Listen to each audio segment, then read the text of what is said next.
This is Rousey. ரொம்ப நாள் ஆச்சுல உங்களெல்லாம் மீட் பண்ணி. தொண்டையில் கீச்லாம் இல்லை, தொண்டை கட்டியிருக்கு, ரொம்ப சளி பிடிச்சிருக்கு இந்த கிளைமேட் மாறி மாறி வர்றதுனால.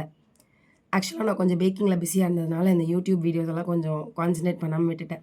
பட் இதுக்கப்புறம் டெய்லி அட்லீஸ்ட் ஒரு ஷார்ட்ஸாவது போடுறோம், கண்டிப்பாக போடுறோம்.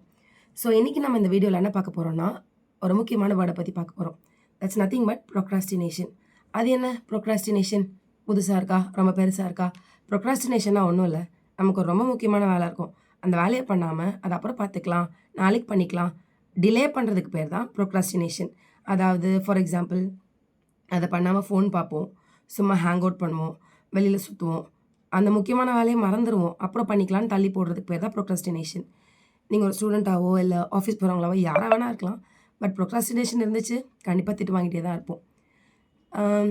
இந்த ப்ரொக்ராஸ்டினேஷன் எப்படி நம்ம ஓவர் கம் பண்ணுறது அப்படின்னா, பெரிய டாஸ்க்காக இருந்துச்சுன்னா குட்டி குட்டி குட்டி குட்டி சிம்பிளர் டாஸ்க்காக அதை பிரிச்சுக்கலாம். ஒரு டைம் ஃபிக்ஸ் பண்ணிக்கலாம், அதுக்குள்ளே முடிக்கணும்னு சொல்லிட்டு. அண்ட் முடித்த பிறகு கண்டிப்பாக அப்ரிசியேஷன் ரொம்ப முக்கியம். ஸோ அப்ரிஷியேட் பண்ணிக்கணும். அண்ட் ப்ரொக்ராஸ்டினேஷன் இருந்தால் ப்ராசஸ் இருக்காது, சக்ஸஸ் இருக்காது. So if you are a procrastinator, stop procrastinating today and start achieving your success. Bye bye.